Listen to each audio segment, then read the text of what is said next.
Hello மகளே, இந்த வீடியோவில் நம்ம எதை பற்றி பார்க்க போகிறோம்னா மூலனூர் அப்படின்ற ஒரு ஊரில் இருக்கிற பகவதி அம்மன் கோவில் திருவிழாவை பற்றி பார்க்க போகிறோம். ஸோ இங்கே பார்த்தீங்கன்னா இருக்கிற பகவதி அம்மன் வந்துட்டு சுத்த சைவ தெய்வம். அதான் நம்ம சொல்லமாட சுவாமி கதையில் வர பகவதி அம்மனும் இந்த சைவ தெய்வம் தான், அது உங்களுக்கு நல்லாவே தெரியும். அதே மாதிரி இங்கே இருக்கிற பகவதி அம்மனும் இந்த சைவ தெய்வம். ஆனால் இங்கே வந்து பகவதி அம்மனுக்கு முனியாண்டி, அதாவது நம்ம ஊரில் நம்ம பாஷையில் முனியாண்டின்னு சொல்லுவோம், இந்த ஊரில் முனிசாமின்றாங்க. அந்த சாமி வந்து காவல் தெய்வமாக இருக்காங்க.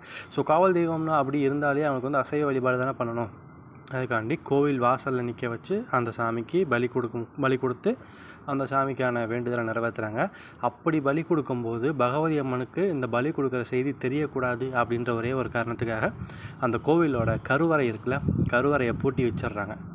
பூட்டி வச்சுட்டு அதுக்கடுத்து அந்த சாமிக்கான பலி கொடுத்து முடித்ததுக்கப்புறம் அந்த ரத்தத்தை பலி கொடுத்த ரத்தம் இருக்குல்ல, அந்த ரத்தத்தெல்லாம் க்ளீன் பண்ணி முடிச்சதுக்கப்புறம் அந்த சாமிக்கு வந்துட்டு மறுபடியும் நடை திறந்து பூஜை பண்ணி திருவிழாவை வந்து பலி கொடுக்குற நிகழ்ச்சியை முடிச்சுக்கிறாங்க.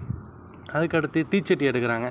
பலி கொடுத்து முடித்து ஒரு மணி நேரம் அந்த மாதிரி கேப் விட்டதுக்கப்புறம் அந்த அம்மனுக்காண்டி பக்தர்கள் எல்லாம் தீச்சட்டி எடுத்து அந்த கோவிலை 3 முறை சுற்றி வந்து அதுக்கப்புறம் அதாவது ஒரு சின்ன ஊர் தாங்க, ரொம்ப பெரிய ஊர்லாம் கிடையாது, ஒரு 40-50 குடும்பம் இருக்குது.